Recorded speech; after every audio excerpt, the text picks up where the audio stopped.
How you guys doing today? Figured I'd get back on real quick. I haven't done a live stream in a while, so I haven't had time. I've been really busy. So, yeah. Anyway, thank you guys for commenting and viewing a lot of my content. I appreciate it. I've been working really hard. I've been doing a lot of edits and then going back and editing more videos. That's really what's been taking a lot of my time is going back and editing stuff that I previously had not edited. So, whenever that does happen, it's going to be something that's going to be very beneficial, I think, for me, and I'm going to continue doing it. So, yeah, it's just something that I thought about.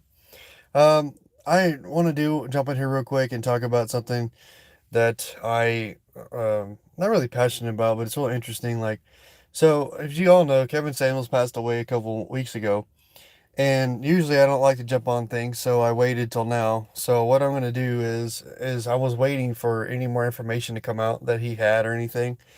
And there hasn't been any that I know of. So usually a lot of people jump on, they start doing this or that. Apparently he passed away of a heart attack with a woman, so that's unfortunate. But I want to say is his message was not just by race. His message was to everybody. It was every guy, in my opinion. And we've all been there. You know, I watched him before he even got famous, and I really did like his content a lot, and it was really eye opening to me because it was like singing to me to a certain degree. Because at that time, I think I told you guys this before, but I got out of a relationship for so long, and just listening to him, it's like all the things that I should have done it instead of kowtow, and that's what I did. And it's not a good idea, but I think every guy has to do it at least once. That's why I say, I mean, you have to do that at least once, give in and kind of do that for a little while, and that's about it. And then you won't have any issues after that because it's something that you're gonna have to deal with in life. Is just I think a lot of guys need to experience it at least once, and then after that, I think it'll be over, and then it's real easy for you to walk away from it next time.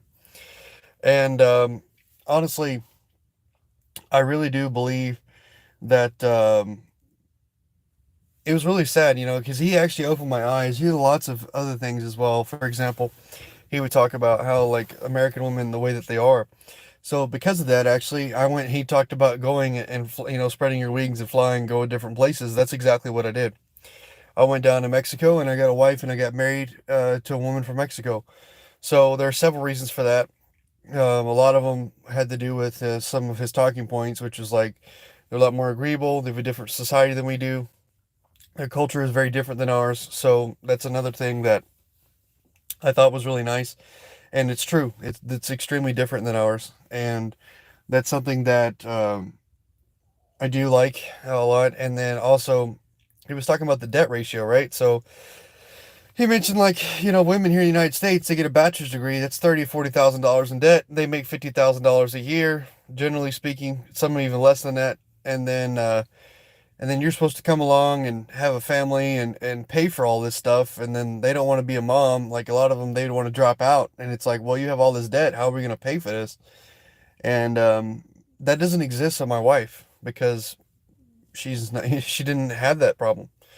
So that's something that I really think is a good idea for you to consider if you are looking for a wife. And then another thing is you have to prove that you're legitimate. You can't. A lot of people make fun of like green cards, whatever, but it's true. It's really difficult to get married. Hello, whoever just joined, and it's not easy to be married if as an immigrant here to the United States because it's a long process. But if you think about it, right, for a second, right, so you can get someone who's more agreeable, someone who has the values that you want culturally, the values that you're looking for in a wife, and you only have to pay about $5,000, $6,000 for it. Whereas if you inherit a woman from the United States that doesn't share those values, those values are not taught here in the United States to women, then it's going to be you're looking at $30,000 or more of debt. So to me, it was a real easy decision. It's like mathematics for me. So I lost only $5,000 or $6,000, got the same values that I was looking for, got the same culture I was looking for, and then skipped over a lot of the drama and a lot of the debt that comes along with having a wife in the United States. So that's exactly why I decided to do what I did. And honestly, it's benefited me quite a lot at this point.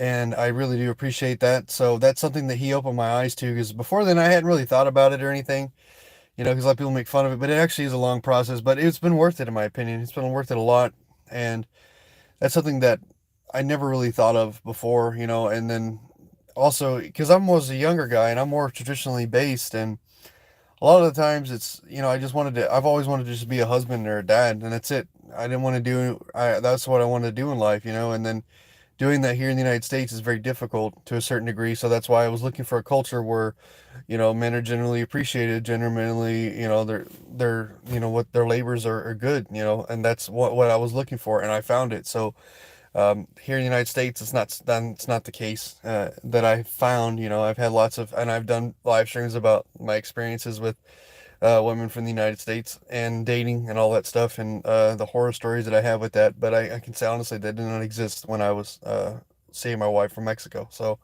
it's a totally different culture. So that's a good thing in my opinion. Yeah. Hey, how you doing, Phil? Honestly, man, what happened to your Instagram, man? Because so that's enough about Kevin Samuels. So rest in peace, my friend. Thank you for opening my eyes, and you opened a lot of us. Like I said, it had nothing to do with race, man. You spoke to a lot of us, a lot of guys, because we've been talking about this stuff for years. And by the way, Phil, I've been looking on your Instagram, man. What happened? Someone stole your Instagram because they deleted all your photos. They post photos of their own self. What happened, man? Did it get hacked or what?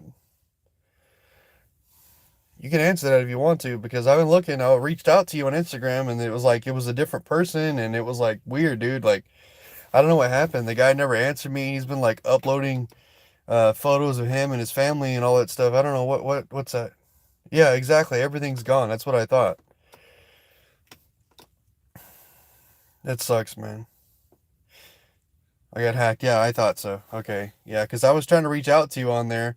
Can you DM me on Instagram, dude? Because you look in my description, DM me on Instagram if you have a new Instagram account. That way I can follow you and you can follow me, because I miss having conversations with you, dude. Because I reached out to you like once or twice, and I just never got anything back. So I was wondering if you were okay or not. And I was trying to figure out your email address, but I couldn't find on the subscribers list. It didn't have your email address, so that was really difficult for me to find. So just keep that in mind, by the way. But anyway, yeah. So that's another thing I want to talk about too. With I did mention Kevin Samuels. So here we go. So my thing in my car, I need to fix that. So you're gonna hear knocking noise, and it's gonna be annoying. So, but anyway, that's all I got for today. I gotta go to work, so I just want to jump in here real quick and say thank you, Kevin Samuels, for waking me up. Thank you for allowing me to do the hard work that I needed to do, and opening my eyes to more opportunities in life. And that's exactly what I did. So I hope all of you will at least follow his material. He has lots of it, so you don't have to agree with everything, but it does open your eyes and questions a lot of things. If you're open-minded and listen to his materials, a lot of it makes sense. Some of it, I don't know, some of it does, some of it doesn't, but that's just how it is, and that doesn't matter, as long as you can take the good parts and apply it to your life, whatever works for you. And with that being said, thank you guys, and y'all have a good day.